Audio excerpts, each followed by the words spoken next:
Di sebuah sudut jalan desa kecil di Batang, berdiri warung sederhana, Warmindo Bu Dewi nasi dan mie goreng. Bu Dewi duduk di balik meja panjang, kedua tangannya sibuk meremas-remas celemek lusuh. Sejak sore hingga malam, hanya ada 3 orang yang datang membeli teh panas dan sebungkus mie instan.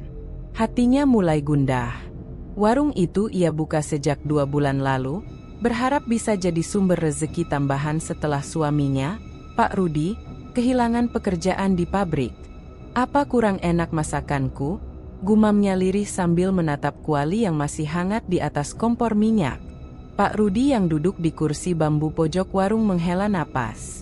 Lelaki itu tampak letih. Wajahnya tirus, rambutnya kusut karena seharian keliling mencari kerja tapi tak ada hasil. Ia hanya menoleh sebentar pada istrinya, lalu berkata pelan, "Bersabarlah, Wai. Namanya juga usaha baru. Mungkin butuh waktu." Namun kata-kata itu tidak cukup menenangkan. Bu Dewi merasakan iri ketika melihat warung tetangga, meski lebih kecil, selalu ramai oleh anak muda desa. Tawa mereka terdengar sampai ke telinganya, menusuk seperti ejekan. Warungnya sendiri lebih sering sunyi, hanya suara jangkrik yang menemani. Sari, anak sematawayang mereka, muncul dari arah rumah. Gadis berusia 20 tahun itu membawa segelas air putih. Ia menatap ibunya dengan cemas. "Bu, jangan dipikirin terus. Kalau sepi, ya sudah. Besok masih ada rezeki lain." Bu Dewi tersenyum hambar. Hatinya terasa semakin berat. Ia merasa semua kerja kerasnya tak ada artinya jika kursi-kursi warung tetap kosong. Dalam benaknya mulai terlintas pertanyaan-pertanyaan. Apa yang salah? Apakah ada cara lain agar warungnya bisa laris seperti orang lain? Malam semakin larut. Angin dingin dari arah persawahan berembus masuk, membuat lampu bohlam bergoyang pelan. Tiba-tiba, seorang pelanggan terakhir malam itu, Mas Bagus, tetangga sekaligus pelanggan setia, datang dengan langkah tergesa. "Bu Dewi, mie goreng 1 ya? Panas-panas," ucapnya sambil duduk di kursi bambu. Bu Dewi langsung bersemangat, menyalakan kompor minyak dan menumis bawang dengan cepat. Aroma bawang putih terbakar memenuhi ruangan, namun hanya sebentar. Begitu piring mie dihidangkan, Bagus makan dengan lahap, lalu pamit tanpa banyak bicara. Sesaat kemudian, warung kembali sunyi, seolah tak pernah ada yang datang. Pak Rudi merapatkan jaket tipisnya. "Sudah malam. Wai, tutup saja. Besok coba lagi."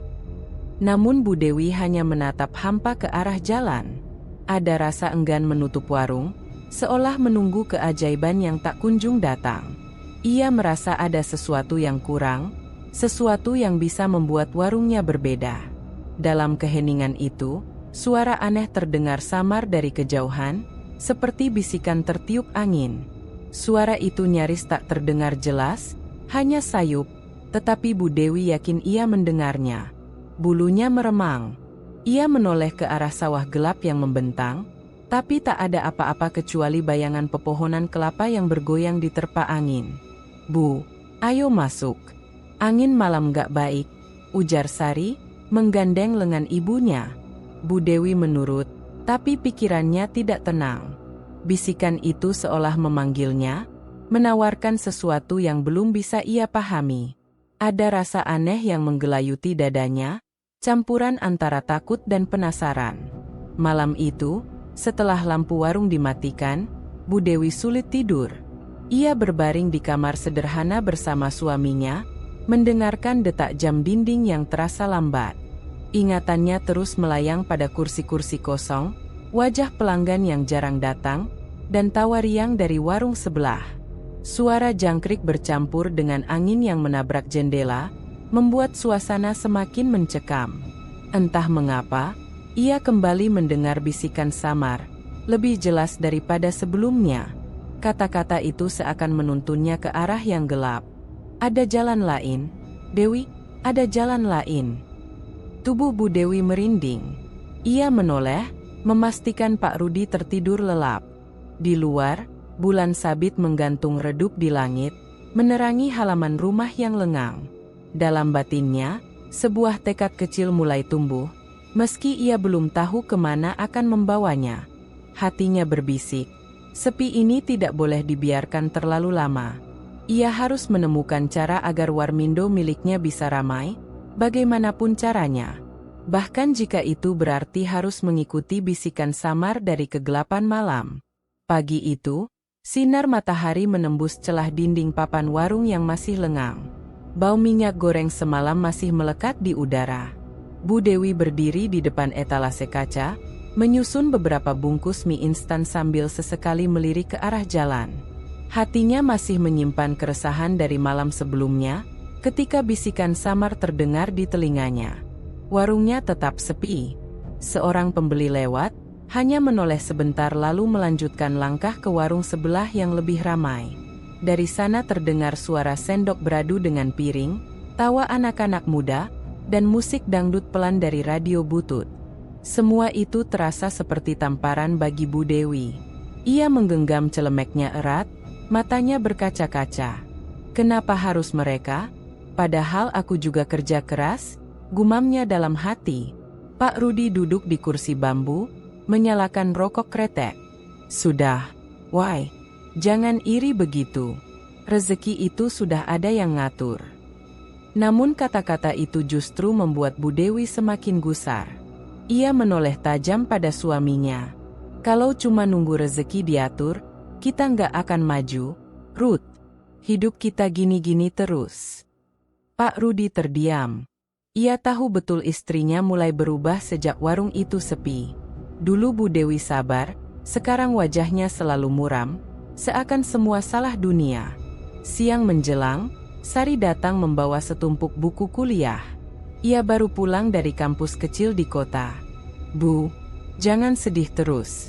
Aku bisa bantu jualan kok kalau ibu capek, ucapnya lembut. Bu Dewi hanya tersenyum singkat. Matanya justru kembali menatap ke arah warung sebelah.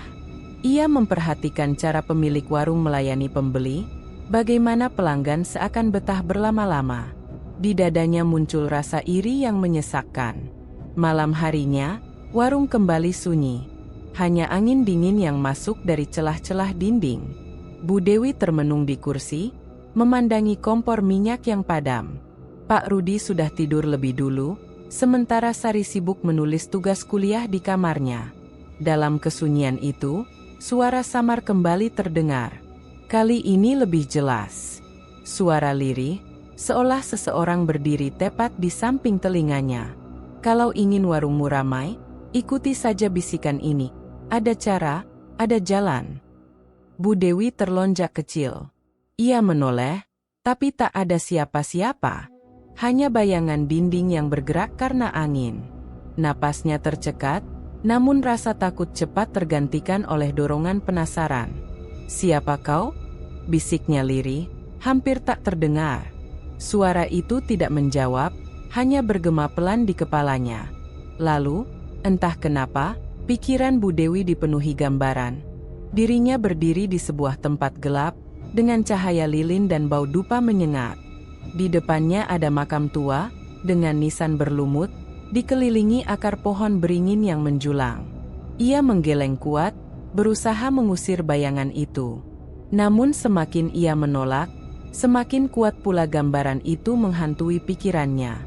Beberapa hari berikutnya, keadaan warung tetap tak berubah. Jumlah pelanggan tak bertambah, malah makin sedikit. Sedangkan hutang pada tengkulak bahan makanan semakin menumpuk. Pak Rudi jarang membawa uang pulang karena belum juga mendapat pekerjaan. Satu sore, saat Bu Dewi membersihkan panci, ia mendengar tetangga warung sebelah tertawa keras. Mereka baru saja menerima pesanan besar dari rombongan buruh yang pulang kerja. Lelah yang ia rasakan berubah jadi api amarah. Sari yang kebetulan lewat menatap ibunya. "Bu, jangan banding-bandingkan terus sama orang lain. Rezeki itu..." "Diam, Sar," potong Bu Dewi tajam. "Kamu nggak tahu rasanya jadi aku. Semua usaha sia-sia kalau kursi warung terus kosong. Kamu pikir biaya kuliahmu dari mana? Dari doa saja." Sari terkejut. Ia jarang sekali melihat ibunya marah seperti itu. Wajahnya memerah menahan tangis, lalu ia masuk ke kamar tanpa berkata apa-apa. Bu Dewi terduduk, menahan sesak di dada. Namun di balik rasa bersalah itu, bisikan samar kembali hadir, seakan menenangkan amarahnya. Jangan khawatir, ada jalan untukmu. Datanglah ke tempat itu, makam keramat di pinggir hutan. Di sana jawabanmu. Bulunya meremang. Ia tahu makam yang dimaksud. Makam keramat itu sering disebut warga, konon angker dan tak boleh dikunjungi sembarangan. Embah Karto, tetua desa, sering memperingatkan agar orang-orang menjauhi tempat itu. Namun, anehnya, rasa takut yang biasanya membuatnya menjauh kini tertutupi oleh rasa penasaran dan dorongan iri. Kata-kata itu berputar-putar di kepalanya, ada jalan, ada jalan. Malam semakin larut. Angin membawa bau tanah basah dari sawah belakang rumah. Suara burung hantu terdengar dari kejauhan. Bu Dewi duduk di kursi, tubuhnya gemetar antara takut dan bersemangat. Hatinya berbisik bahwa hidupnya tidak boleh berhenti di sini. Ia butuh cara, butuh jalan pintas agar Warmindo miliknya bisa ramai dan menghasilkan banyak uang. Dalam kegelapan, ia menatap jendela yang menghadap ke arah hutan. Cahaya bulan sabit menyorot samar-samar ke tanah lapang. Di sana, bayangan pepohonan beringin seakan melambai, memanggil-manggil. Bu Dewi menggenggam tangannya erat. Kalau ini memang jalan satu-satunya, aku akan mencobanya. Pagi itu, embun masih menempel di dedaunan pisang dan rerumputan di sekitar desa. Jalan tanah becek sisa hujan malam tadi membuat langkah orang yang lewat terasa berat. Bu Dewi baru saja menutup pintu warungnya setelah semalaman nyaris tanpa pembeli. Matanya sembab karena kurang tidur. Semalam ia kembali mendengar bisikan samar yang menuntunnya ke arah makam keramat. Ketika hendak pulang, ia melihat sosok tua berjalan perlahan dengan tongkat kayu. Itulah Embah Karto, tetua desa yang dikenal bijak sekaligus dihormati karena pengetahuannya soal adat dan hal-hal gaib. Rambutnya sudah memutih seluruhnya, matanya sayu tapi tajam jika menatap seseorang. Dewi, suara seraknya terdengar jelas meski lirih. Kulo sampun kaping pirang-pirang liwat warung panjenengan. Sepi terus, tuh. Bu Dewi tertegun. Ia mencoba tersenyum, meski wajahnya tak mampu menyembunyikan kelelahan. Iya, Embah. Sepi. Entah kenapa. Padahal saya sudah berusaha. Embah Karto mengangguk pelan, lalu duduk di bangku bambu depan warung tanpa diminta. Ia menatap ke arah sawah yang membentang, seolah pikirannya melayang jauh. Dulu, di desa ini, ada banyak orang yang ingin cepat kaya. Mereka tak sabar menunggu rezeki dari Gusti. Lalu mereka mencari jalan lain.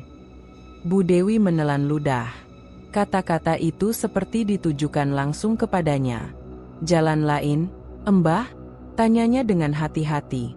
Embah Karto menghela napas panjang. Makam keramat di pinggir hutan itu bukan sekadar kuburan. Banyak yang datang ke sana, minta dagangannya laris, minta cepat kaya. Tapi tahu akibatnya? Ada yang sakit mendadak, ada yang warungnya terbakar sendiri, ada yang anaknya hilang. Semua karena berani main-main dengan hal yang tidak seharusnya. Suasana tiba-tiba terasa berat. Angin pagi yang sejuk mendadak dingin menusuk tulang. Bu Dewi mencoba tersenyum, meski hatinya berdebar kencang. Embah, saya hanya berjualan kecil-kecilan. Mana mungkin saya berani melakukan hal semacam itu? Embah Karto menoleh tajam, seakan matanya bisa menembus isi hati. Tapi saya lihat kegelisahan di wajahmu. Why? Jangan pernah biarkan iri dan ambisi membutakan mata. Ingat, semua yang instan pasti ada bayarnya. Ucapan itu membuat Bu Dewi tercekat. Ia merasa seakan rahasianya terbongkar, padahal ia belum pernah bercerita kepada siapapun tentang bisikan yang ia dengar. Ia buru-buru merapikan celemeknya, mencoba menutupi kegugupan. Tak lama, Sari keluar dari rumah dengan buku di tangannya. Embah Karto, monggo mampir. Mau saya bikinkan teh hangat? Tanyanya sopan. Tetua itu tersenyum ramah pada Sari, lalu menggeleng. Matur nuwun, Le. Embah sekadar mampir. Tapi tolong jaga ibumu, ya. Jangan biarkan beliau melakukan hal yang tidak seharusnya. Sari mengangguk bingung, tak paham maksud sebenarnya. Bu Dewi justru makin gelisah. Setelah Embah Karto pamit dan berjalan perlahan meninggalkan halaman, keheningan menelan mereka. Sari menoleh pada ibunya. Bu, maksud Embah Karto apa? Ya? Ibu ada masalah. Bu Dewi buru-buru tersenyum. Ah, enggak ada apa-apa, Sar. Embah Karto kan memang suka menasehati begitu. Namun di dalam hatinya, Bu Dewi justru makin resah. Ia tahu peringatan itu bukan tanpa alasan. Seakan Embah Karto benar-benar tahu apa yang ia pikirkan semalam. Hari beranjak siang. Warung tetap sepi. Bu Dewi melamun di kursi bambu, pikirannya bercampur aduk. Antara takut dengan kata-kata Embah Karto dan dorongan kuat dari bisikan gaib yang terus menggoda. Sore menjelang, Pak Rudi pulang membawa kabar buruk. Ia gagal lagi mendapat pekerjaan. Dengan wajah letih, ia menjatuhkan tubuhnya di kursi. Nggak ada lowongan, why? Semua penuh. Bu Dewi memandang suaminya lama. Hatinya semakin panas. Kata-kata Embah Karto tentang akibat pesugihan memang menyeramkan, tapi keadaan keluarganya membuat ia sulit berpikir jernih. Hutang menumpuk, kebutuhan rumah tangga tak berhenti, dan warung terus sepi.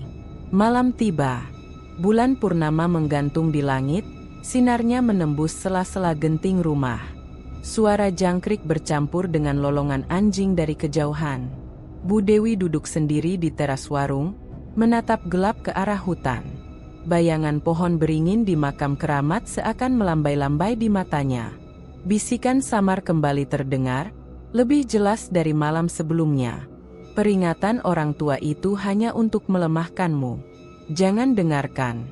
Kalau kau mau sukses, datanglah padaku. Bu Dewi menggenggam lututnya erat.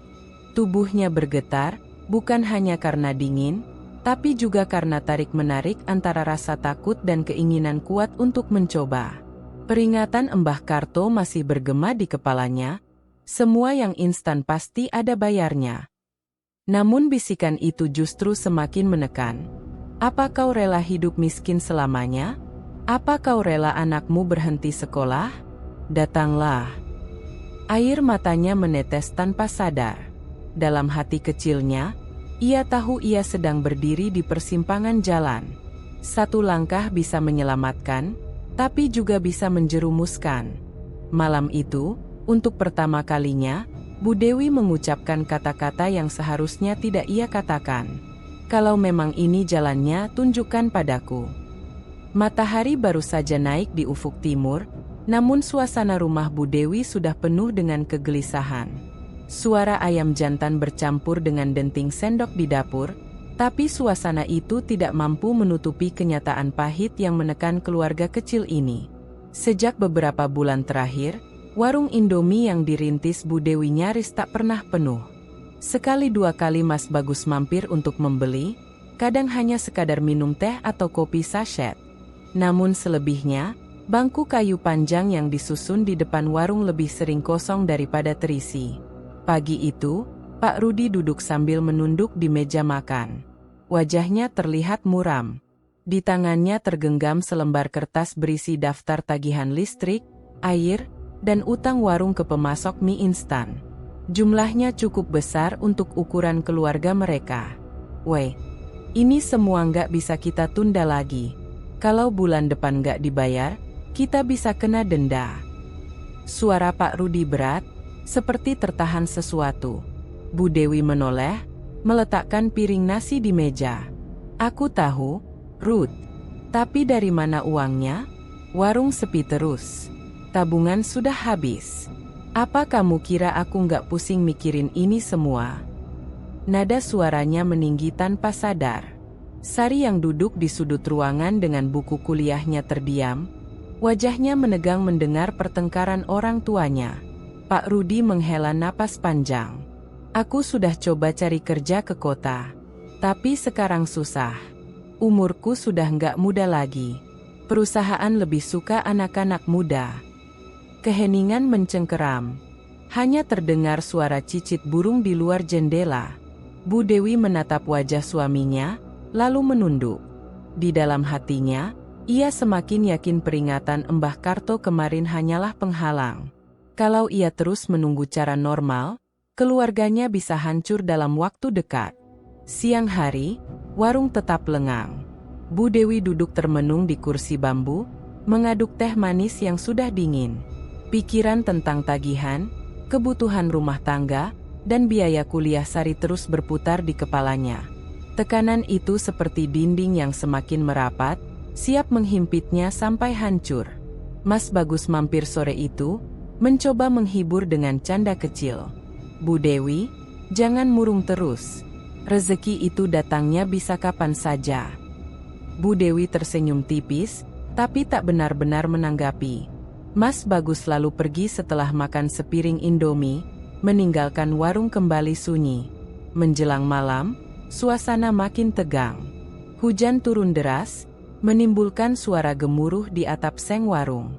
Bu Dewi duduk di dekat jendela, menatap air yang mengalir deras di jalanan. Suara hujan seakan menyatu dengan bisikan samar yang kini semakin sering terdengar di telinganya. Kau lelah, Dewi. Kau butuh jalan keluar.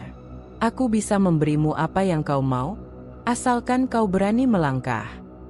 Bu Dewi menutup telinga dengan kedua tangannya, tapi bisikan itu justru semakin jelas. Bayangan wajah Sari muncul di benaknya, anak polos yang selalu ceria, kini terancam kehilangan masa depan karena ekonomi keluarga yang runtuh.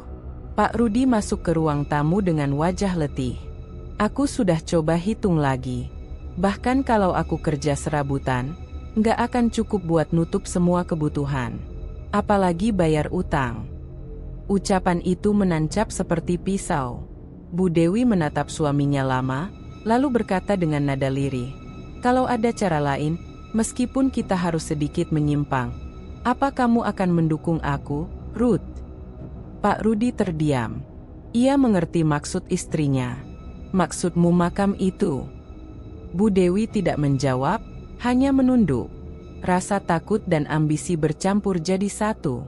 Sari yang menguping dari kamarnya menggenggam erat selimutnya. Hatinya bergetar.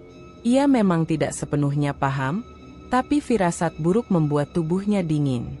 Kata-kata Mbah Karto kemarin terngiang kembali, "Jangan biarkan ibumu melakukan hal yang tidak seharusnya."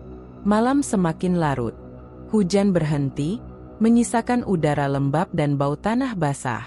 Di luar jendela, kabut tipis mulai turun, menutupi jalan desa. Dari kejauhan, terdengar lolongan anjing bersahut-sahutan, seakan memberi tanda sesuatu yang tidak wajar. Bu Dewi duduk di teras, memeluk tubuhnya sendiri. Tekanan ekonomi yang menumpuk membuat pikirannya semakin goyah. Kata-kata bisikan gaib kembali datang, lebih lembut tapi menusuk. "Satu langkah saja, Dewi. Semua bisa berubah.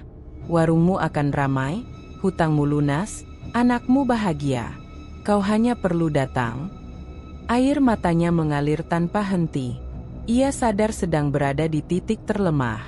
Tekanan hidup telah mengikis kewaspadaannya. Peringatan Mbah Karto dan rasa takutnya sendiri perlahan-lahan tenggelam di bawah gelombang ambisi. Dalam hati, Bu Dewi mulai berjanji, jika benar ada jalan di makam keramat itu, ia akan mencobanya. Biar apapun akibatnya, asalkan keluarganya tidak lagi hidup dalam kesusahan. Malam itu desa Batang terbungkus kabut tebal. Angin bertiup pelan, tapi cukup membuat daun-daun jati berdesir tak henti, menimbulkan suara yang mirip bisikan samar. Bulan separuh bersembunyi di balik awan kelabu, menambah kegelapan jalan setapak menuju hutan. Bu Dewi melangkah perlahan, membawa sesajen sederhana, nasi tumpeng kecil, kembang 7 rupa, dan sebotol air kelapa muda yang ia bungkus dengan kain putih. Tangannya gemetar, bukan hanya karena dingin, tapi juga karena rasa takut yang bercampur dengan ambisi. Pak Rudi menyusul di belakang. Wajahnya tegang, matanya gelisah menatap sekeliling. "Woi, apa kamu yakin kita harus lakukan ini malam ini? Rasanya nggak enak, sepi sekali. Kalau ketahuan orang desa, bagaimana?" Bu Dewi tidak menjawab. Suaranya tercekat oleh jantung yang berdegup kencang. Namun langkahnya mantap. Bayangan tagihan, warung sepi, dan masa depan Sari terus menekan pikirannya. Semua ini demi keluarga, gumamnya dalam hati. Jalan tanah menuju makam keramat semakin sempit. Pohon-pohon besar menjulang, akar-akar menonjol di permukaan tanah seperti ular tidur. Suara burung hantu sesekali terdengar, disusul lolongan anjing dari kejauhan. Akhirnya mereka sampai di sebuah lapangan kecil dengan pohon beringin raksasa di tengahnya. Di bawah pohon itulah terletak makam tua yang sejak lama dipercaya keramat. Nisan batu yang sudah dipenuhi lumut tampak samar di bawah cahaya rembulan yang menembus celah awan. Bau tanah basah bercampur dengan wangi kemenyan samar-samar, entah dari mana asalnya. Pak Rudi berhenti beberapa langkah dari makam. "Woi, aku nggak enak, seolah ada yang memperhatikan kita." Namun Bu Dewi justru berjongkok di depan makam. Ia membuka bungkusan kain putih, mengeluarkan sesajen, lalu meletakkannya dengan tangan bergetar. Angin mendadak berhenti berhembus, menyisakan keheningan yang mencekam. "Kalau memang benar ada penunggu di sini," suara Bu Dewi pelan, hampir tak terdengar, "tolong, terimalah sesajen ini. Buat warung saya ramai, buat rezeki keluarga kami lancar." Pak Rudi berdiri kaku, wajahnya pucat. Ia ingin menarik istrinya pulang, tapi tubuhnya seakan membeku. Tiba-tiba, udara di sekitar makam berubah dingin menusuk. Daun-daun beringin bergoyang tanpa angin. Dari balik kabut, terdengar suara berbisik, lirih tapi jelas. "Kau datang juga, Dewi?" Bu Dewi terperanjat. Matanya membesar, mencari sumber suara. Tapi tak ada siapapun selain dirinya dan suaminya. "Siapa itu?" Suaranya bergetar. Bisikan itu kembali terdengar, kali ini lebih dekat, seakan berputar di telinganya. "Aku mendengar permintaanmu. Kau ingin warungmu laris, bukan? Kau ingin kaya, bukan?" Bu Dewi menelan ludah. "Iya," jawabnya dengan suara hampir tak terdengar. "Maka ikuti syaratku, setiap malam Jumat, bawakan sesajen ke sini. Jangan sekalipun terlambat. Dan ada satu hal lagi." Bu Dewi menggigil. Apa syaratnya?" Suasana makin pekat. Kabut menebal, cahaya bulan meredup, dan tiba-tiba suara tangisan lirih terdengar dari arah hutan. Pak Rudi mundur satu langkah, wajahnya panik. "Woi, ayo pulang. Ini gila." Namun Bu Dewi tetap terpaku. Ia menunggu jawaban dari suara misterius itu. Syaratnya sederhana, kau harus siap memberikan apapun yang paling kau cintai, bila saatnya tiba. Kau berani. Kalimat itu menusuk hatinya. Bu Dewi tercekat, bayangan wajah Sari melintas di pikirannya. Tapi bisikan lain segera menekan keraguannya. Tanpa pengorbanan, tak ada keberhasilan. Ingat, semua demi keluargamu. Air mata menetes di pipinya. Dengan suara parau, ia menjawab, "Saya berani." Sejenak keheningan menyelimuti makam. Lalu angin kencang berhembus mendadak, membuat daun beringin berjatuhan. Sesajen yang diletakkan Bu Dewi bergetar, lalu perlahan menghilang di telan kabut, seolah ada yang mengambilnya. Pak Rudi menjerit pelan. "Astagfirullah. Woi, kita harus pergi sekarang." Bu Dewi berdiri dengan tubuh gemetar, namun wajahnya justru menunjukkan kepuasan aneh. "Kau lihat, Ruth, sesajennya diterima." Suasana masih mencekam ketika mereka meninggalkan makam. Jalan pulang terasa lebih panjang, setiap bayangan pohon seolah mengikuti. Sesampai di rumah, keduanya diam 1000 bahasa. Pak Rudi duduk termenung, keringat dingin membasahi pelipisnya. Sementara Bu Dewi menatap kosong ke arah warung. Dalam hatinya, Ia tahu sesuatu telah berubah. Ritual pertama sudah dilakukan. Ia telah mengikat perjanjian, meski samar dan mengerikan. Dan di kejauhan, lolongan anjing terdengar lagi, lebih panjang, seakan mengiringi awal mula jalan gelap yang kini mereka masuki. Pagi itu, sinar matahari menembus celah genting rumah Bu Dewi, memantulkan kilau lembut di meja makan yang biasanya sunyi. Namun ada sesuatu yang berbeda. Untuk pertama kalinya sejak berminggu-minggu, Bu Dewi bangun dengan perasaan ringan. Malam tadi, ritual pertamanya di makam keramat telah selesai. Meski ketakutan masih membekas, ada keyakinan baru yang perlahan tumbuh dalam dirinya. Ia menyiapkan warung lebih awal dari biasanya. Meja kayu dilap bersih, termos air panas diisi penuh, dan mie instan berjejer rapi di rak. Pak Rudi memperhatikan dari kursi bambu, masih dengan wajah ragu. "Woi, apa kamu yakin semua ini bakal ada hasilnya?" Tanyanya setengah berbisik, seolah takut didengar sesuatu yang tak kasat mata. Bu Dewi menoleh cepat, senyumnya tipis. "Percaya saja, Ruth, tadi malam sesajen kita diterima. Aku yakin akan ada perubahan." Pagi berjalan normal. Sari berangkat kuliah dengan langkah tergesa, meski matanya sempat menatap ibunya dengan curiga.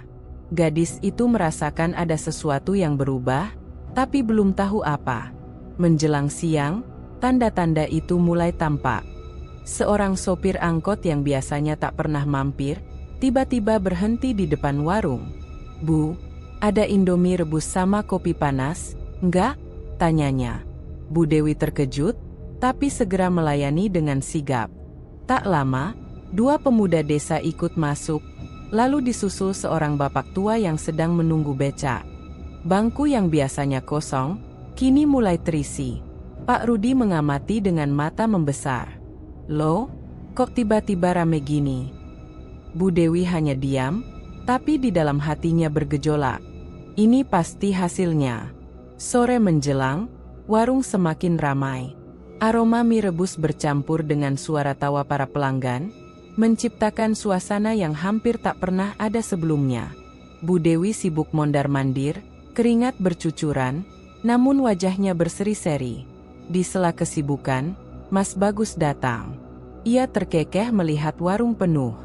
"Wah, Bu Dewi, saya sampai nggak kebagian tempat duduk. Kok bisa rame gini, ya? Biasanya sepi." Bu Dewi tersenyum samar.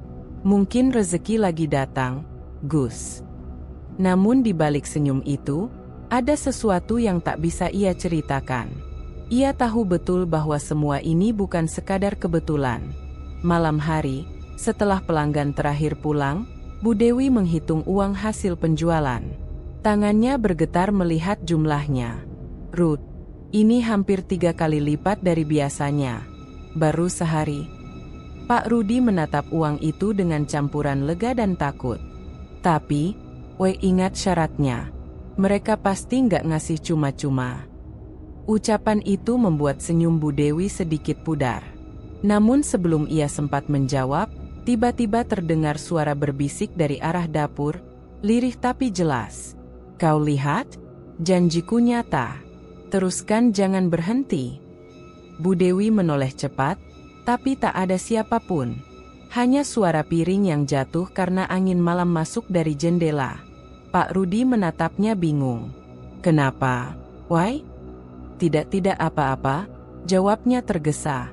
Tapi hatinya tahu, itu bukan sekadar angin. Hari-hari berikutnya, warung terus ramai. Setiap pagi, pelanggan berdatangan, bahkan orang-orang yang sebelumnya tidak pernah terlihat. Ada buruh tani, sopir truk, hingga anak sekolah. Anehnya, mereka seakan tertarik begitu saja, tanpa alasan yang jelas. Sari mulai memperhatikan perubahan itu. "Bu, kok sekarang rame terus, ya? Bahkan teman-teman kampusku bilang mereka dengar warung kita enak. Padahal dulu nggak pernah ada yang ngomong begitu." Bu Dewi mengelus kepala anaknya, berusaha menutupi kegelisahan. "Ya mungkin karena ibu rajin sekarang, Sar. Doakan saja terus lancar." Namun di balik kata-kata itu, ada rasa takut yang terus mengintai. Setiap malam, Bu Dewi mendengar bisikan yang menuntut. "Jangan lupa, Jumat malam kau harus kembali. Ingat janjimu." Ketika Jumat mendekat, suasana rumah menjadi berat. Pak Rudi semakin murung, Sari semakin curiga, dan Bu Dewi semakin terhimpit oleh ambisi sekaligus ketakutan. Warung yang kini laris manis seolah menjadi bukti nyata, tapi juga tanda peringatan bahwa sesuatu telah bergerak di balik layar. Malam itu, saat menghitung uang hasil penjualan, Bu Dewi tiba-tiba mendapati satu hal aneh. Di antara lembaran uang, ada selembar lusuh, basah, berbau tanah basah, seolah baru saja diambil dari dalam makam. Ia terdiam, tubuhnya merinding. Pak Rudi yang melihat ikut pucat. "Wai, itu tanda. Mereka benar-benar ada." Bu Dewi menggenggam uang itu erat, air matanya jatuh tanpa sadar. Ia tahu ia sudah terlalu jauh. Jalan yang dipilihnya tak bisa ditarik kembali. Namun di hatinya, ia tetap berkata, "Kalau ini harga yang harus kubayar demi keluargaku, aku akan terus maju." Hari-hari berlalu sejak warung Bu Dewi mendadak ramai. Dari pagi hingga larut malam, pelanggan datang silih berganti. Kursi bambu yang dulu selalu kosong kini tak pernah sepi. Bahkan, ada pelanggan yang rela antre di luar hanya untuk makan mie rebus buatannya. Namun di balik keberhasilan itu, perlahan muncul perubahan yang tak disadari orang luar. Perubahan itu bukan pada warung semata, melainkan pada Bu Dewi sendiri. Dulu, ia sering mengeluh lelah, bahkan menangis diam-diam ketika warungnya sepi. Kini, ia tampak lebih bersemangat, tapi ada aura berbeda yang sulit dijelaskan. Tatapannya semakin tajam, suaranya lebih keras, dan senyumnya tidak lagi terasa tulus. Kadang, orang-orang yang duduk di warung merasa seakan-akan sedang diawasi oleh sepasang mata yang tak pernah berkedip. Pak Rudi adalah orang pertama yang merasakan perubahan itu. Suatu malam, setelah warung tutup, ia melihat istrinya duduk di dapur sendirian. Lampu redup, dan Bu Dewi menatap kosong ke arah panci besar yang masih mengepul. Sesekali bibirnya bergerak, seperti berbicara pada seseorang, padahal tak ada siapapun di sana. "Woi, kamu ngomong sama siapa?" tanya Pak Rudi dengan suara hati-hati. Bu Dewi menoleh perlahan. Wajahnya datar, matanya merah seperti kurang tidur. "Bukan siapa-siapa, Ruth. Aku hanya memastikan warung kita terus lancar." Jawaban itu membuat Pak Rudi merinding. Ia merasa istrinya bukan lagi Bu Dewi yang dulu. Sari pun mulai merasakan perubahan. Ibunya kini lebih sering mengunci diri di kamar saat malam Jumat. Gadis itu pernah mencoba mengintip, tapi yang ia lihat hanya bayangan ibunya duduk bersila dengan asap kemenyan mengepul dari dalam kamar.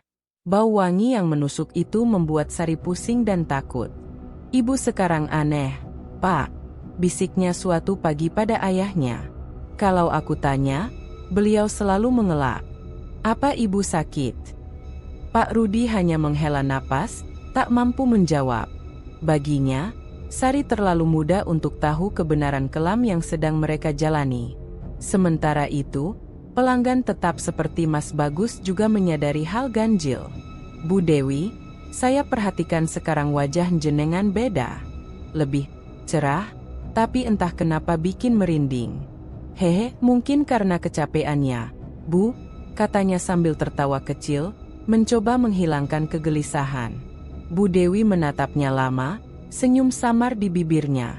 "Bagus, kalau suka makan di sini, teruslah datang. Warung ini akan selalu ada buatmu." Ucapannya terdengar ramah, tapi intonasinya menimbulkan rasa tidak nyaman. Malam demi malam, bisikan dari makam keramat semakin sering datang. Kini, bukan hanya di malam Jumat, tapi hampir setiap malam Bu Dewi mendengar suara itu. Kadang di dapur, kadang di kamar, bahkan saat melayani pelanggan. "Kau sudah merasakan manisnya rezeki, Dewi? Jangan pernah berhenti. Ingat, janjimu belum lunas." Bisikan itu membuat Bu Dewi semakin berubah. Ia lebih mudah marah jika warung tidak seramai biasanya, dan lebih sering mengusir suaminya dari dapur dengan alasan tidak mau diganggu. Pak Rudi yang dulu keras kepala kini makin bungkam. Ketakutannya pada sesuatu yang tak kasat mata membuatnya memilih diam. Namun diamnya justru semakin mempertebal jarak antara dirinya dan istrinya. Suatu malam, saat warung baru saja sepi, Sari melihat ibunya di dapur. Cahaya lampu temaram membuat bayangan Bu Dewi tampak lebih besar dari tubuhnya sendiri. Sari memperhatikan dari pintu, lalu tertegun. Ibunya sedang mengaduk panci mie rebus yang kosong, padahal sudah tak ada pelanggan. "Bu, ngapain? Kan sudah nggak ada yang pesan?" tanya Sari. Bu Dewi menoleh cepat, matanya berkilat. "Diam, Sar. Kamu nggak akan mengerti. Jangan pernah tanya lagi soal ini." Sari mundur ketakutan. Suara ibunya terdengar bukan seperti biasanya, lebih berat, seakan ada gema yang mengikuti. Malam itu, Sari menangis di kamarnya. Ia merasa kehilangan sosok ibu yang hangat. Yang kini ada hanyalah seseorang yang dingin, penuh rahasia, dan dikuasai sesuatu yang tidak terlihat. Keanehan semakin nyata saat tetangga mulai bergosip.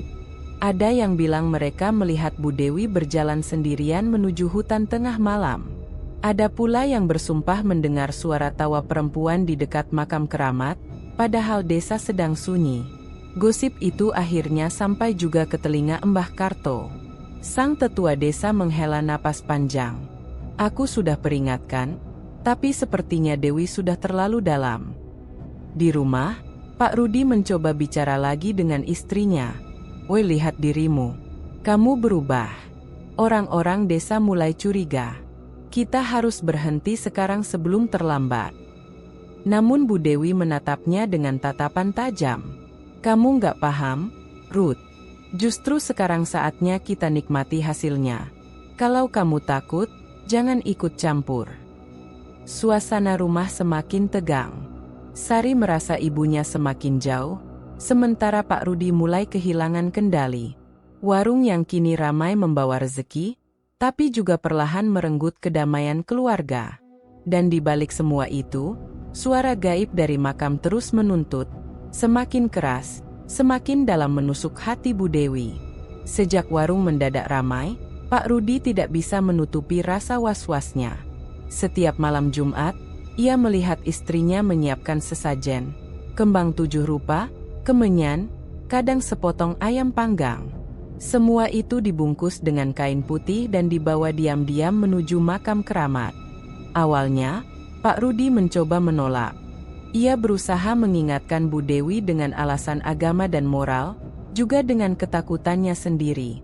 Namun semakin lama, semakin sulit baginya untuk melawan. Rasa lega ketika melihat warung penuh, kebutuhan rumah tangga terpenuhi, dan Sari bisa terus kuliah membuatnya terjebak dalam dilema. Malam itu, Bu Dewi kembali menatapnya dengan sorot mata tajam. "Ruth, kalau kamu memang suamiku, temani aku malam ini. Jangan cuma jadi penonton. Kita sudah terlalu jauh untuk mundur." Pak Rudi diam lama. Dalam hati, ia masih diliputi rasa takut. Tapi bayangan wajah Sari yang tertawa ceria sepulang kuliah, serta uang yang kini cukup untuk melunasi tagihan, membuatnya goyah. Akhirnya, ia mengangguk pelan. "Baiklah, aku ikut." Jalan setapak menuju hutan terasa lebih mencekam daripada biasanya. Malam itu bulan purnama bersinar terang, menerangi pohon-pohon besar yang menjulang seperti raksasa tua. Suara serangga malam terdengar berisik, tapi tetap tidak mampu menutupi kegelisahan di dada Pak Rudi. Sesampainya di makam, Bu Dewi segera menggelar kain putih di tanah. Ia menata sesajen dengan rapi, menyalakan kemenyan, lalu duduk bersila. Asap tipis mengepul, membuat udara semakin berat. Pak Rudi berdiri kaku beberapa langkah di belakang, menahan napas. Namun ketika Bu Dewi mulai melantunkan permintaan dengan suara bergetar, ia merasa seakan ada kekuatan tak terlihat yang mendorongnya ikut duduk di samping istrinya. "Terimalah sesajen ini, buat warung kami makin ramai, buat rezeki lancar." Suara Bu Dewi bergetar, tapi mantap. Pak Rudi tiba-tiba merasakan hawa dingin menyelimuti tubuhnya. Lehernya meremang ketika mendengar bisikan samar dari arah pohon beringin. Kau akhirnya datang juga, Rudi? Wajahnya pucat pasi. Ia menoleh ke sekeliling, tapi hanya ada kabut tipis dan makam tua. Ia menelan ludah, lalu membalas lirih. Siapa kamu? Suara itu kembali, lebih dekat, seakan berbisik tepat di telinganya. Aku yang memenuhi janjimu. Kau ingin anakmu bahagia, istrimu sukses, hutangmu lunas, bukankah begitu? Pak Rudi memejamkan mata, hatinya bergejolak. Ia tahu ia tak boleh mendengarkan, tapi bagian lain dari dirinya justru ingin percaya. Dan sebelum ia sempat menolak, bisikan itu melanjutkan. Tapi jangan lupa, Rudi, kau pun kini bagian dari perjanjian ini. Setiap langkah istrimu adalah langkahmu juga. Kau terikat. Pak Rudi terperanjat. Tubuhnya gemetar hebat. Ia ingin lari, tapi kakinya seakan terpaku ke tanah. Sementara itu, Bu Dewi menoleh padanya, seolah paham apa yang terjadi. Tatapannya bukan tatapan seorang istri, melainkan tatapan seseorang yang sudah pasrah pada kekuatan gaib. Dengar sendiri, kan? Katanya dengan suara pelan tapi menusuk. Kita sekarang sama-sama di jalan ini, Ruth. Tidak ada lagi jalan pulang. Keesokan paginya, Pak Rudi bangun dengan wajah murung. Namun anehnya, perasaan takut itu bercampur dengan sensasi lain. Rasa ringan, seperti baru saja lepas dari beban berat. Saat ia masuk ke warung, pelanggan sudah memenuhi bangku. Uang mengalir dengan mudah. Tetapi di sela kegembiraan itu, ada tanda-tanda kecil yang membuatnya merinding. Seorang pelanggan pernah membayar dengan uang lusuh berlumur tanah basah, sama seperti yang pernah ditemukan Bu Dewi. Ada juga yang menatap mereka dengan mata kosong, seolah bukan manusia biasa. Pak Rudi mulai menyadari, ia bukan hanya menonton dari jauh. Kini ia sendiri ikut terikat. Malamnya, ketika warung sudah sepi, ia duduk sendirian di teras. Angin berhembus pelan, membawa aroma kemenyan samar-samar, padahal tak ada yang membakar.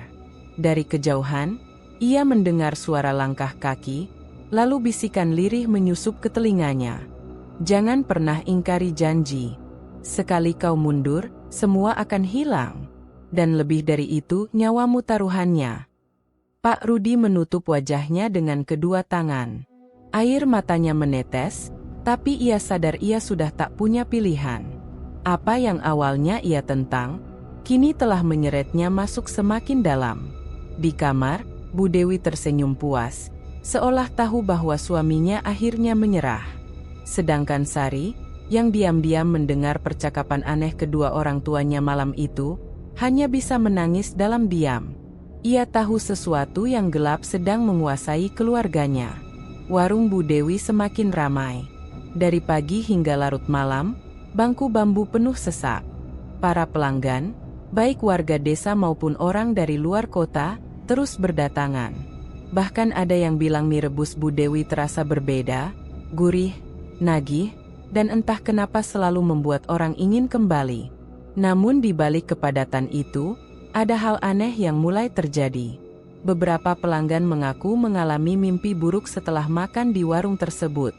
Mereka bermimpi didatangi perempuan berambut panjang dengan wajah pucat, yang tersenyum sambil menyodorkan mangkuk mie berisi darah segar.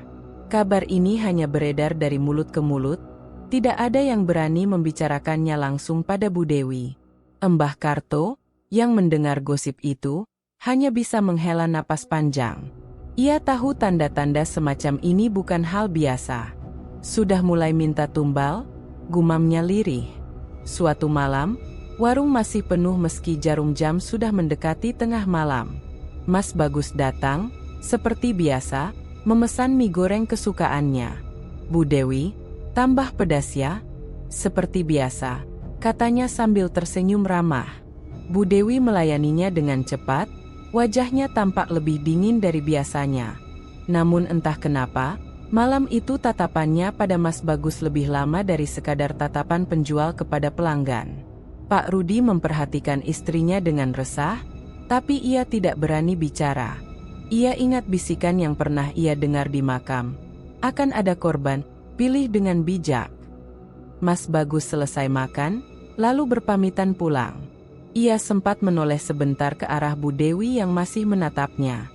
"Bu, min jenengan memang gak ada tandingannya," ujarnya sambil tertawa kecil. Tapi tawa itu terasa hampa di telinga Pak Rudi dan Sari.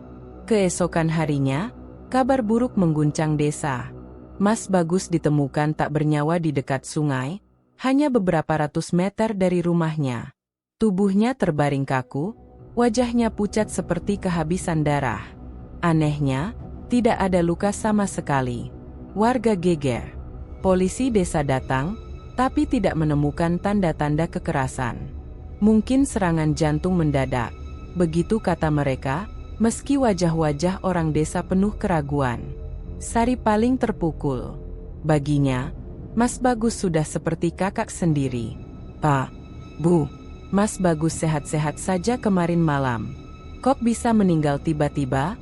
tanyanya dengan suara bergetar.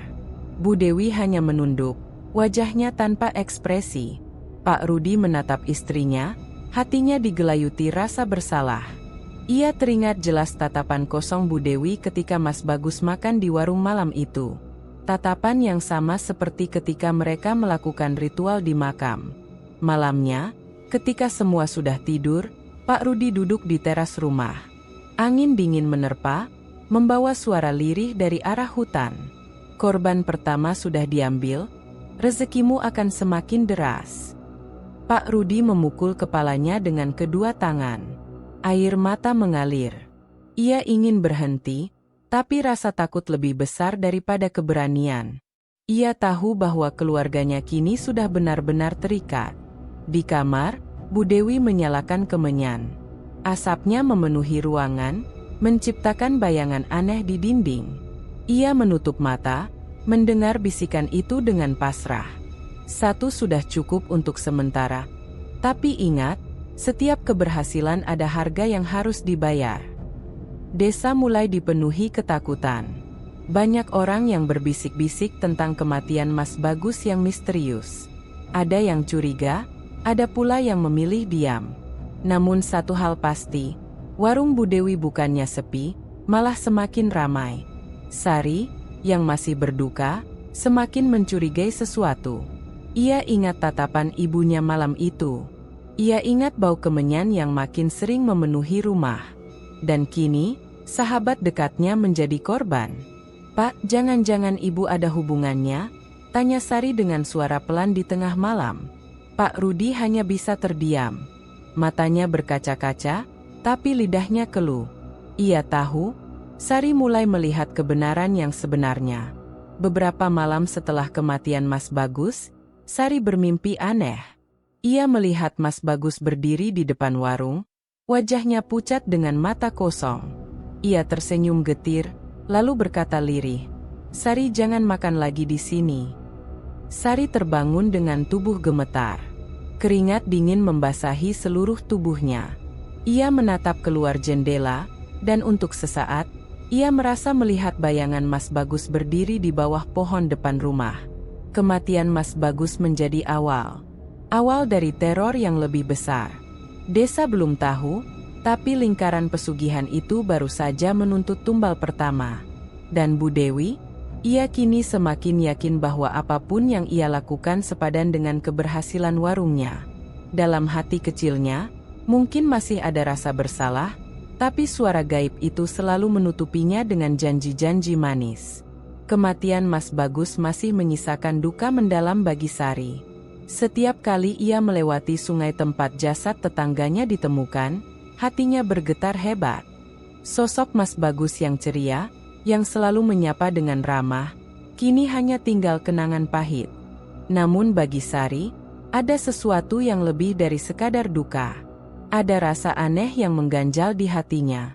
Malam sebelum Mas Bagus ditemukan tak bernyawa, ia jelas melihat ibunya menatap pria itu dengan cara yang berbeda. Tatapan dingin, penuh rahasia, bukan seperti tatapan seorang pedagang pada pelanggannya. Sejak itu, Sari mulai lebih peka memperhatikan gerak-gerik ibunya. Dan semakin ia mengamati, semakin banyak kejanggalan yang muncul. Suatu malam, Sari sengaja terjaga lebih lama. Ia pura-pura tidur, padahal matanya mengintip celah pintu kamar. Dari balik pintu, ia melihat Bu Dewi keluar membawa bungkusan kain putih. Wajah ibunya tampak serius, langkahnya pelan tapi mantap menuju belakang rumah. Sari menahan napas. Perlahan ia mengikuti, menjaga jarak agar tidak ketahuan. Di dapur, Bu Dewi menyalakan kemenyan. Bau menyengat memenuhi udara. Bayangan tubuhnya bergerak aneh di dinding, seolah bukan hanya satu orang yang ada di sana. Terimalah ini. Aku sudah memberikan satu. Jangan ganggu keluargaku. Suara Bu Dewi terdengar lirih, seperti sedang berbicara pada sosok tak kasat mata. Sari merinding hebat. Ia ingin masuk dan menanyakan langsung, tapi ketakutan menahannya. Ia memilih kembali ke kamar, menutup pintu rapat, dan menangis dalam diam. Keesokan paginya, Sari mencoba menguji ibunya. "Bu, tadi malam aku dengar ada yang bakar kemenyan." "Ibu ya?" tanyanya pura-pura santai. Bu Dewi menoleh cepat, tatapannya tajam. "Ngapain kamu tanya begitu? Urusin saja kuliahmu.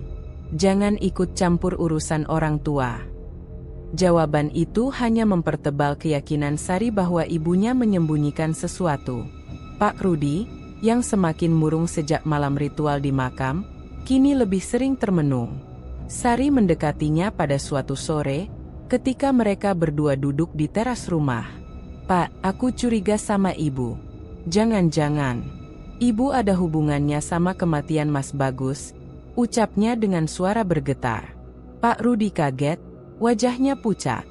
Namun ia segera menggeleng. "Sari, jangan asal ngomong. Itu dosa. Mas Bagus meninggal karena takdir." "Tapi Pak, aku lihat sendiri ibu aneh. Malam-malam keluar bawa kain putih, bakar kemenyan, ngomong sendirian. Aku takut, Pak.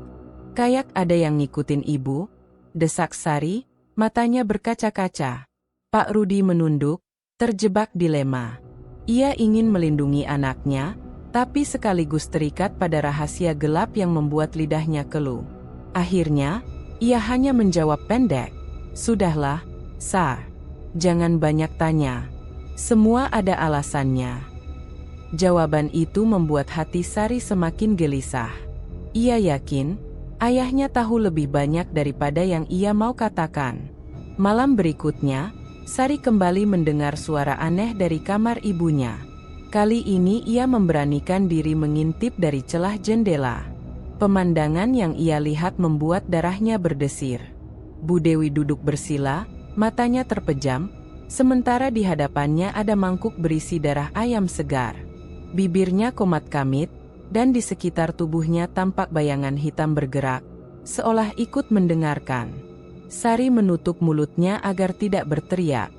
Ia mundur perlahan, lalu berlari ke kamarnya dengan tubuh gemetar.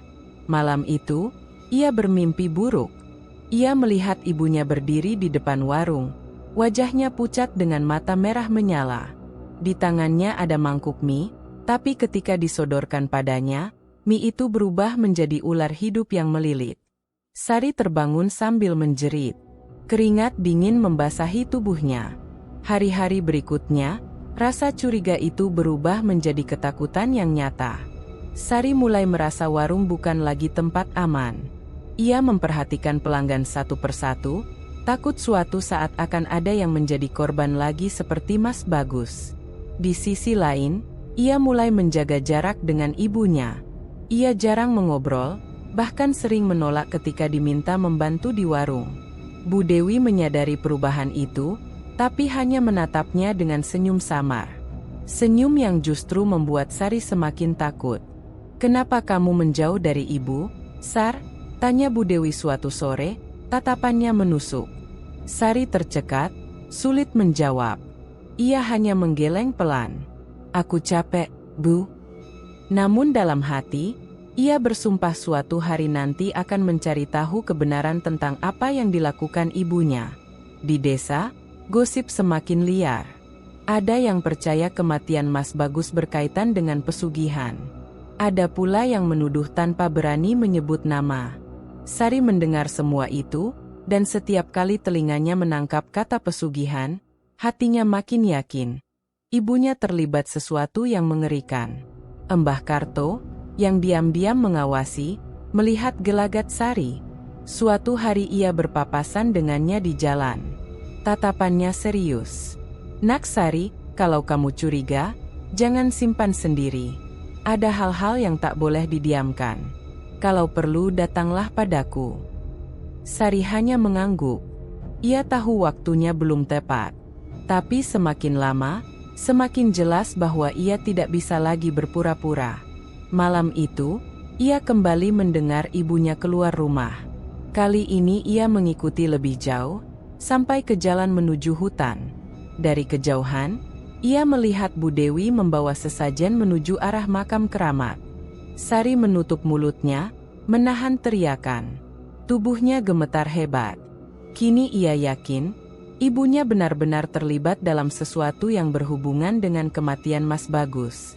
Sejak malam ketika ia mengintip ibunya menuju arah makam keramat, hati Sari tidak pernah benar-benar tenang. Wajah ibunya yang berjalan sendirian di tengah gelap, dengan bungkusan kain putih di tangan, membayang setiap kali ia memejamkan mata. Siang harinya, saat desa mulai ramai dengan aktivitas, Sari sengaja menyusuri jalan dekat pasar. Ia ingin mencari kesempatan berbicara dengan seseorang yang mungkin tahu lebih banyak.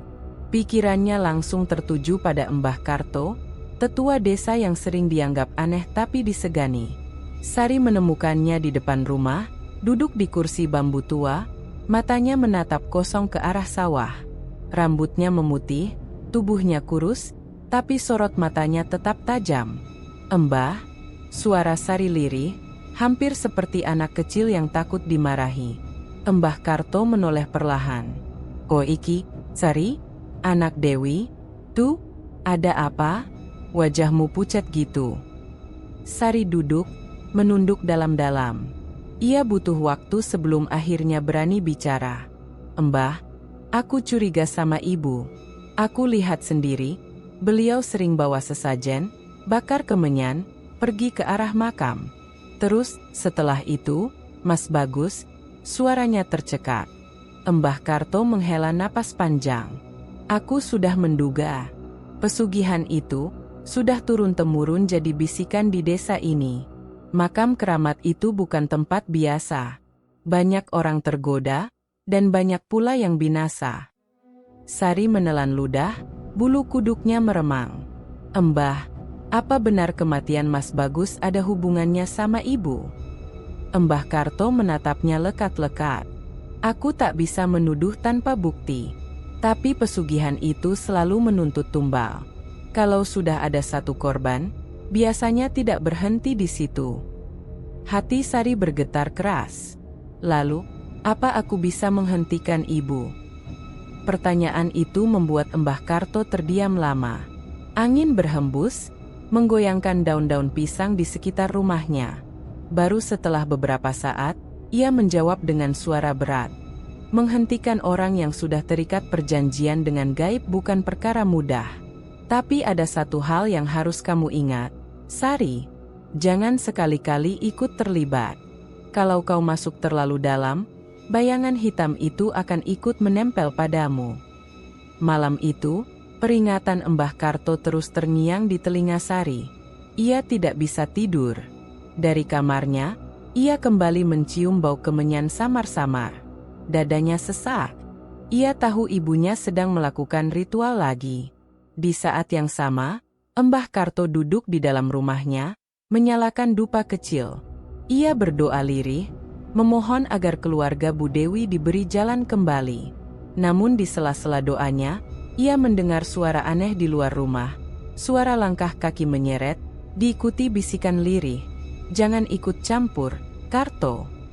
Embah Karto membuka mata, wajahnya tegang. Ia tahu dirinya kini juga diawasi. Keesokan harinya, Ia sengaja mampir ke warung Bu Dewi. Warung itu tetap ramai, penuh dengan orang-orang yang tak sadar apa yang terjadi di balik kepulan uap mie rebus. Bu Dewi tersenyum menyambutnya, tapi senyum itu tidak sampai ke mata. "Loh, Mbah Karto jarang-jarang singgah ke sini. Mau saya buatkan teh hangat?"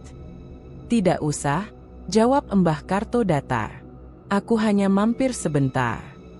Tatapannya menyapu seluruh sudut warung. Ia bisa merasakan hawa aneh yang menempel di dinding dan lantai. Ketika warung agak sepi, Mbah Karto mendekat, berbicara lirih agar hanya Bu Dewi yang mendengar. "Dewi, aku tahu apa yang kau lakukan. Ingat, setiap perjanjian ada bayarannya. Jangan tunggu sampai keluargamu ikut jadi korban."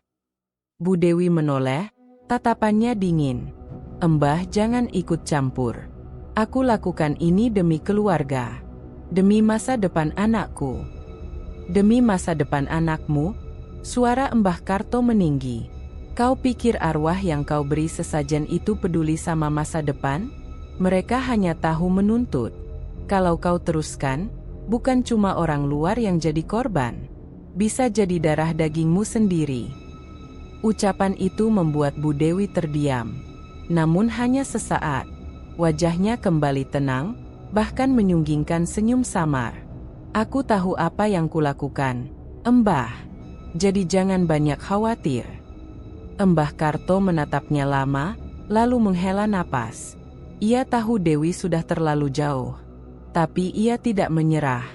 Ia bertekad memberi peringatan terakhir pada Sari. Sore harinya, Sari kembali menemui Mbah Karto. Wajahnya cemas. "Mbah, gimana kalau aku cerita ke orang-orang desa? Biar mereka tahu." "Jangan," tegas Mbah Karto. "Kalau kau buka mulut sekarang, justru kau yang akan jadi sasaran. Makhluk itu akan melihatmu sebagai penghalang. Dengarkan aku, Sari. Untuk sementara, kau harus berpura-pura tidak tahu. Tapi tetap awasi ibumu. Dan kalau ada tanda-tanda tumbal berikutnya, segera datang padaku." Sari mengangguk pelan. Air matanya menetes, tapi di balik itu ada tekad yang tumbuh. Ia tidak mau kehilangan orang lain lagi. Malam menjelang. Di warung, Bu Dewi sibuk melayani pelanggan. Wajahnya tampak biasa saja. Tapi di luar sana, Mbah Karto duduk di rumahnya dengan wajah muram. Ia tahu badai baru saja dimulai. Peringatannya mungkin tak digubris, tapi ia berharap setidaknya Sari bersiap menghadapi yang lebih mengerikan. Dan di tengah keheningan malam itu, bisikan gelap kembali terdengar di telinga Bu Dewi. "Ingat janjimu, waktunya sudah dekat untuk korban berikutnya." Warung Bu Dewi semakin hari semakin ramai. Pelanggan datang silih berganti, bahkan ada yang rela antre panjang hanya untuk semangkuk mie rebus sederhana. Uang mengalir deras, meja kasir tak pernah kosong. Namun, di balik semua itu, rasa takut semakin menghantui Sari. Ia tak pernah bisa melupakan peringatan Mbah Karto. Kata-kata tetua desa itu seakan menempel di telinga. Kalau sudah ada satu korban, biasanya tidak berhenti di situ. Dan benar saja, Sari mulai melihat tanda-tanda aneh di sekeliling mereka. Beberapa pelanggan tetap yang sering datang, tiba-tiba jatuh sakit mendadak. Ada yang demam tinggi, ada pula yang muntah darah tanpa sebab jelas. Desa mulai ramai dengan bisik-bisik. Namun anehnya, warung Bu Dewi tetap laris. Orang-orang seperti terikat, selalu ingin kembali, meski tahu ada kabar buruk di baliknya. Malam itu, Bu Dewi duduk sendiri di dapur. Lampu redup, kuali besar masih beruap. Di sampingnya, tersusun rapi beberapa bungkusan kain putih. Matanya kosong, bibirnya bergerak-gerak pelan, seolah menggumam doa yang tak wajar.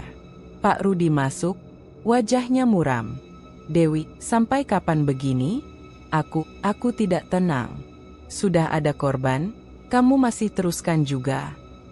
Bu Dewi menoleh, tatapannya tajam. "Rudi, jangan bodoh. Semua ini demi kita.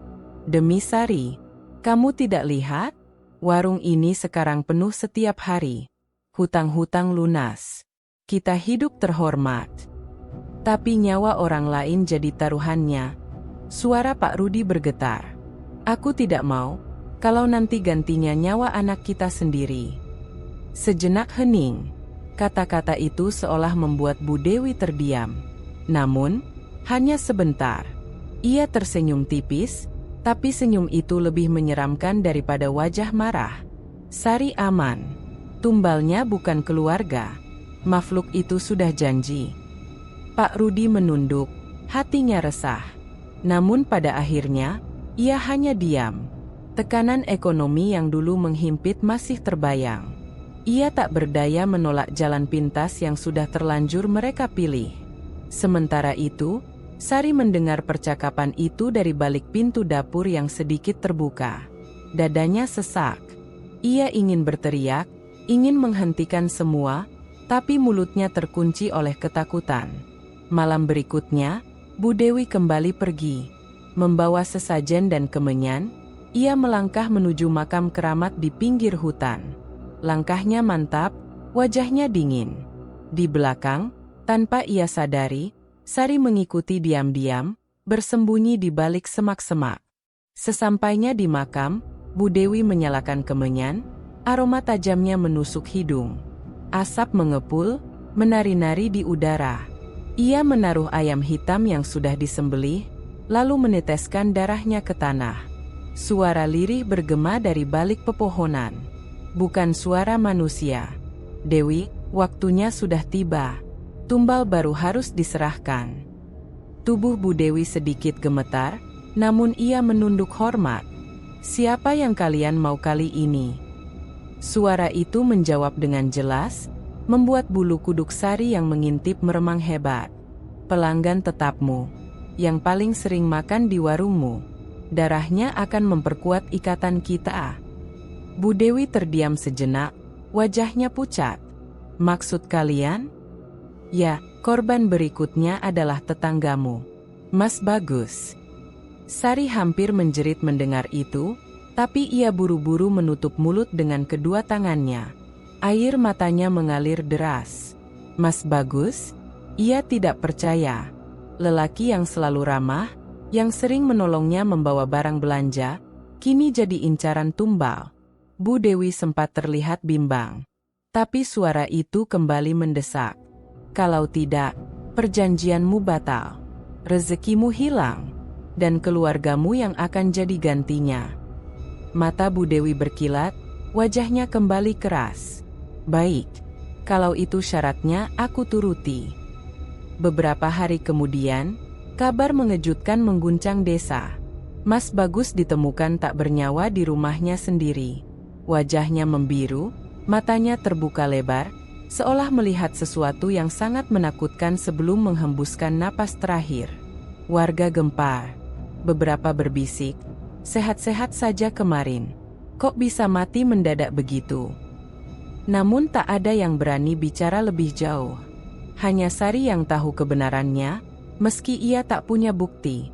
Ia menangis di kamarnya, hatinya hancur. Peringatan Embah Karto terbukti benar. Tumbal tidak akan berhenti. Malamnya, Embah Karto datang diam-diam ke rumah mereka. Ia duduk bersama Sari di ruang tengah, wajahnya serius. Aku sudah dengar kabar bagus. Itu baru permulaan, Endu. Kalau ibumu teruskan, korban berikutnya bisa lebih dekat lagi, bahkan orang yang kau sayangi sendiri. Sari menggigit bibir, tubuhnya bergetar. Ia ingin melawan ibunya, tapi bagaimana? Suara gaib itu begitu kuat. Warung mereka kini seperti dikunci dalam lingkaran gelap. Dari dapur, Bu Dewi terdengar sedang tertawa kecil sambil menghitung uang hasil dagangan hari itu. Tawa yang tidak lagi seperti milik seorang ibu, melainkan gema dingin yang membuat bulu kuduk berdiri. Sari memejamkan mata, hatinya berteriak. Ia tahu, pesugihan itu kini benar-benar meminta tumbal nyata. Dan ia sadar, ini baru awal dari malapetaka yang lebih besar. Sejak kematian Mas Bagus, rumah keluarga Bu Dewi dipenuhi aura mencekam yang sulit dijelaskan. Warung makin ramai, Tapi senyum di wajah pelanggan tampak ganjil, seperti dipaksakan. Sari semakin sering menyendiri, teringat jelas suara gaib yang didengarnya di makam. Tumbal baru harus diserahkan. Namun yang membuatnya lebih takut adalah tatapan ibunya. Bu Dewi sering memandangnya lama, tajam, seperti menilai sesuatu. Dulu, tatapan itu penuh kasih sayang seorang ibu, tapi sekarang seolah ada niat tersembunyi di baliknya. Malam itu, Bu Dewi kembali pergi ke makam keramat. Hanya kali ini, ia tidak sendiri. Pak Rudi ikut, meski wajahnya pucat pasi. Sari yang penasaran, diam-diam membuntuti dari kejauhan. Di bawah sinar bulan pucat, Bu Dewi meletakkan sesajen, menyalakan kemenyan, lalu menunduk hormat. Asap mengepul, membentuk bayangan samar yang bergerak-gerak. Suara berat bergema, membuat dada Sari berdebar hebat. Korban terakhir terlalu mudah. Untuk mengikat kekuatan ini, harus ada tumbal yang lebih berharga. Darah keluarga sendiri. Pak Rudi terperanjat, wajahnya langsung pucat. "Tidak, jangan keluarga kami," suaranya tercekat. Tapi Bu Dewi hanya diam. Tangannya mengepal erat, tubuhnya bergetar menahan pergolakan batin. Ia berusaha menolak, tapi suara itu kembali mendesak. "Kalau kau menolak, semua yang kau miliki hilang. Warungmu hancur.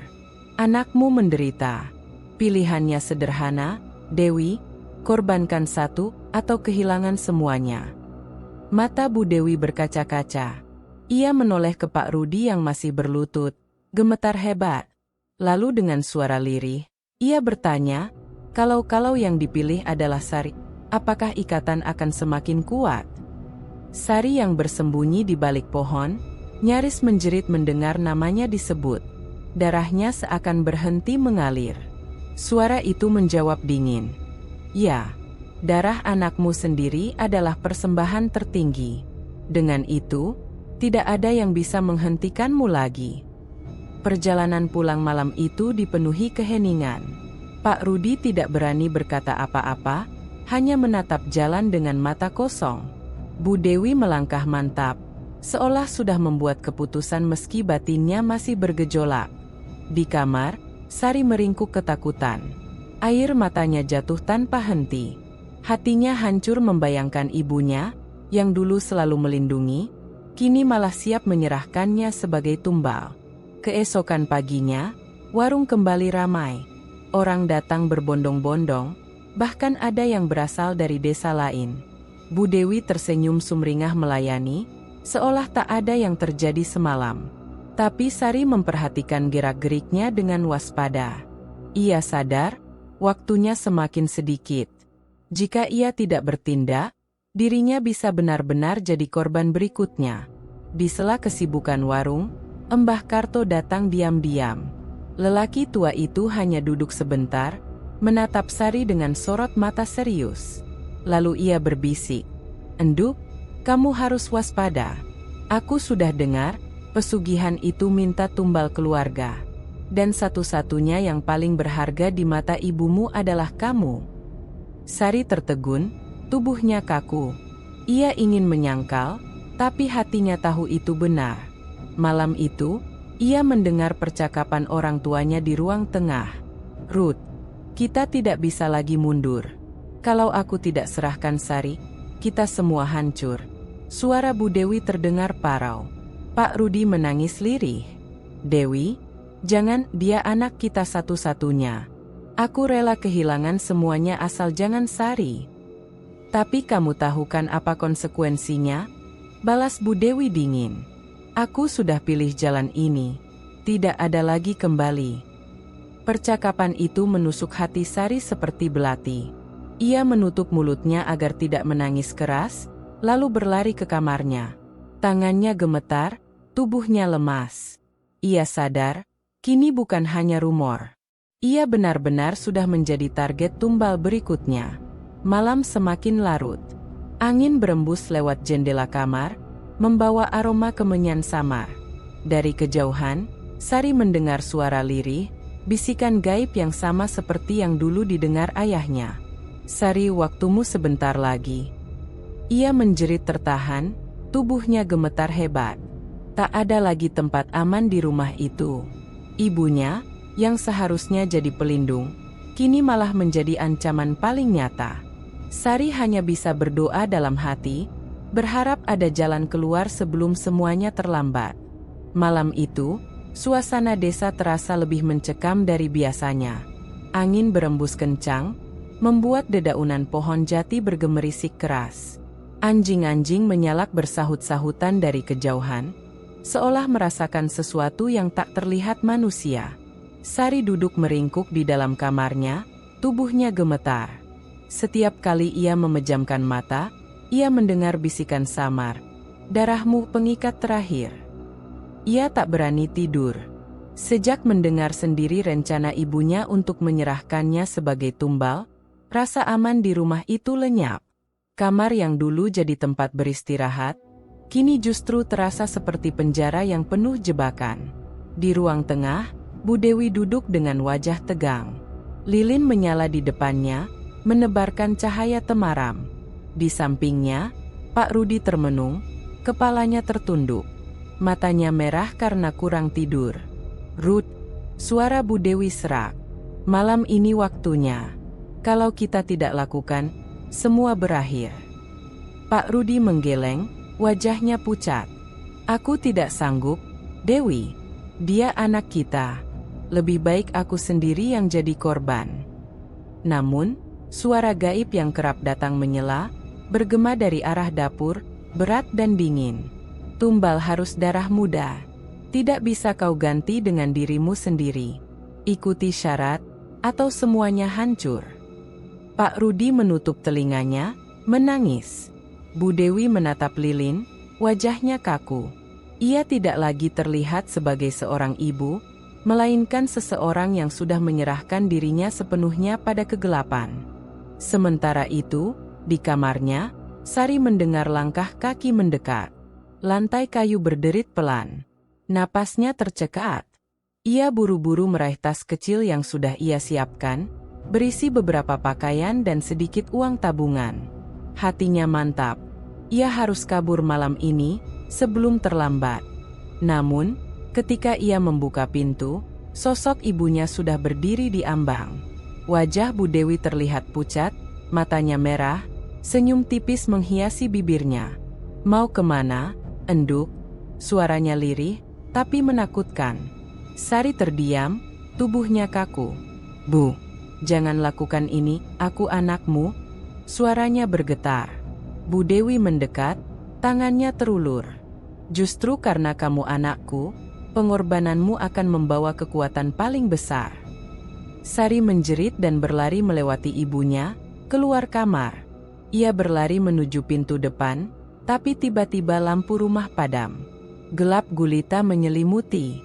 Dari kegelapan, terdengar suara-suara aneh. Tawa kecil, tangisan samar, dan bisikan yang berulang-ulang menyebut namanya. "Sari, Sari, waktumu tiba." Pak Rudi muncul dari ruang tengah, wajahnya penuh keringat. Ia berlari mendekap Sari, berbisik putus asa, "Kamu harus lari, nak, cepat. Jangan menoleh ke belakang." "Pak, ayo ikut." Sari memohon. Pak Rudi hanya menggeleng, air matanya jatuh. "Aku sudah terjebak terlalu dalam. Tapi kamu masih bisa selamat." Belum sempat Sari merespons, Bu Dewi muncul dengan langkah pelan, membawa pisau dapur yang berkilat diterpa cahaya lilin redup. Matanya kosong, seolah bukan lagi dirinya. "Rud, jangan halangi aku. Ini satu-satunya jalan." Pak Rudi berdiri menghadang, tubuhnya gemetar. "Kalau kamu mau bunuh anak kita, lewati mayatku dulu." Suasana semakin tegang. Angin dari luar meniup keras, jendela berderak, dan pintu rumah berguncang seakan ada sesuatu yang mencoba masuk. Bau kemenyan semakin pekat, meski tak ada yang membakar. Tiba-tiba terdengar ketukan keras di pintu. "Du, du, du." Suaranya dalam, membuat jantung berdegup kencang. Bu Dewi menoleh, wajahnya pucat, tapi tetap menggenggam pisau erat-erat. Dari luar terdengar suara berat, sama seperti di makam. Serahkan tumbal. Waktunya sudah tiba. Sari menjerit ketakutan. Pak Rudi makin erat melindunginya. Dek, ambil aku saja, teriaknya. Namun suara itu menggelegar, bukan kau. Hanya darah muda yang kuinginkan. Pintu rumah berguncang semakin keras, seolah akan jebol. Dari celah-celahnya, asap hitam pekat mulai merembes masuk, memenuhi ruangan. Bentuknya seperti tangan-tangan gaib yang meraih ke arah Sari. Sari menangis, tubuhnya hampir pingsan. Pak Rudi berusaha menepis asap itu, tapi tangannya justru terasa terbakar. Bu Dewi berdiri di tengah, wajahnya bimbang antara naluri keibuan dan ikatan perjanjian gelap. Teror mencapai puncaknya ketika lampu kembali menyala mendadak. Sosok hitam tinggi menjulang tampak samar di balik pintu, matanya merah menyala. Suaranya bergema, serahkan darahnya malam ini, atau semua jiwa di rumah ini jadi milikku. Sari menjerit keras, sementara Bu Dewi menggenggam pisau semakin erat, wajahnya penuh dilema. Pak Rudi berdiri pasrah, tubuhnya melindungi putrinya yang menangis histeris. Pintu rumah bergetar hebat, seakan ada makhluk raksasa yang mencoba menerobos masuk. Asap hitam terus merembes dari celah-celah kayu, membentuk tangan-tangan gaib yang meraih ke arah Sari. Gadis itu menjerit, tubuhnya gemetar hebat. Pak Rudi berusaha menahan dengan tubuhnya, sementara Bu Dewi berdiri di tengah ruangan, memegang pisau dengan wajah pucat pasi. Waktunya habis. Serahkan tumbal malam ini, atau seluruh jiwa di rumah ini akan jadi milikku. Suara berat itu menggema, membuat dinding rumah bergetar. Bu Dewi menutup mata, tangannya gemetar. Ia tahu perjanjian itu telah sampai pada titik akhir, tumbal darah keluarga sendiri. Dan yang diminta adalah Sari. Pak Rudi berteriak, "Dewi, sadarlah. Jangan korbankan anak kita." Namun Bu Dewi justru menangis histeris. "Aku tidak bisa, Rudi. Kalau aku mundur sekarang, semua yang kita punya hilang. Semua jerih payah sia-sia. Lebih baik kita miskin, daripada kehilangan Sari," teriak Pak Rudi. Sari berjongkok, menutup telinganya. Air matanya mengalir deras. Dalam hatinya ia masih berharap ibunya sadar, meski bayangan yang ia lihat tak menunjukkan tanda-tanda itu. Tiba-tiba, suara langkah pelan terdengar dari luar. Ketukan tongkat kayu menggema di halaman. Sosok Mbah Karto muncul di depan pintu, wajahnya serius. Ia berdiri mantap, lalu berseru keras, "Makhluk terkutuk, kau tidak bisa menuntut jiwa tanpa kehendak yang ikhlas. Dan kau, Dewi, pilih. Kalau kau serahkan anakmu, itu berarti akhir bagi jiwamu sendiri." Suara gaib itu mendengus, "Orang tua bodoh. Ia sudah terikat janji. Tidak ada jalan keluar." Namun Mbah Karto tak gentar. Ia menancapkan tongkatnya ke tanah, membaca doa-doa pelan. Cahaya samar muncul, menahan asap hitam agar tidak semakin merangsek masuk. Bu Dewi terhuyung, wajahnya berkeringat deras. Di satu sisi, ia melihat sosok Sari yang ketakutan. Di sisi lain, ia merasakan cengkeraman gaib yang menuntut janji. "Bu," suara Sari lirih, penuh isak. "Kalau ibu benar-benar sayang sama aku, jangan lakukan ini." Kalimat itu menusuk hati Bu Dewi. Sekilas, matanya berkaca-kaca. Namun kemudian, tatapannya kembali kosong. Pisau di tangannya terangkat tinggi. Pak Rudi berlari menghadang, namun gerakan Bu Dewi lebih cepat. Pisau itu berkilat, mengarah ke arah Sari. Namun, tepat sebelum ujung pisau menyentuh, Bu Dewi berteriak histeris. Tangannya berhenti di udara. Tubuhnya bergetar hebat, seakan ada pertarungan batin yang dahsyat. Aku tidak bisa, dia anakku." Suaranya pecah, penuh tangis. Teriakan itu membuat suara gaib meraung marah. "Kau ingkar janji, maka kau yang jadi gantinya." Sekejap, tubuh Bu Dewi terhempas keras ke dinding. Pisau jatuh dari tangannya, Darah segar mengucur dari mulutnya. Ia menjerit sekali lagi sebelum tubuhnya kaku. Matanya terbuka lebar, wajahnya membiru. Asap hitam segera menyelimuti tubuhnya, lalu menghilang ke udara, menyisakan tubuh Bu Dewi yang terbujur tak bernyawa. Sari menjerit histeris, memeluk jasad ibunya. Pak Rudi hanya bisa menangis keras, mengguncang-guncang tubuh istrinya yang sudah dingin. Mbah Karto menutup mata dengan sorot sedih. Itulah akhir dari orang yang tamak. Pesugihan tidak pernah memberi tanpa menuntut. Harganya selalu nyawa. Suasana rumah hening, hanya terdengar isak tangis Sari dan Pak Rudi. Warung yang tadi siang ramai, malam itu terasa kosong, seolah semua rezeki yang mengalir selama ini hanyalah bayangan semu. Keesokan harinya, kabar kematian Bu Dewi menyebar cepat di desa. Orang-orang datang melayat, sebagian berbisik-bisik. Tak ada yang tahu kebenaran penuh, tapi semua merasakan aura gelap yang menyelimuti rumah itu hilang bersama kepergiannya.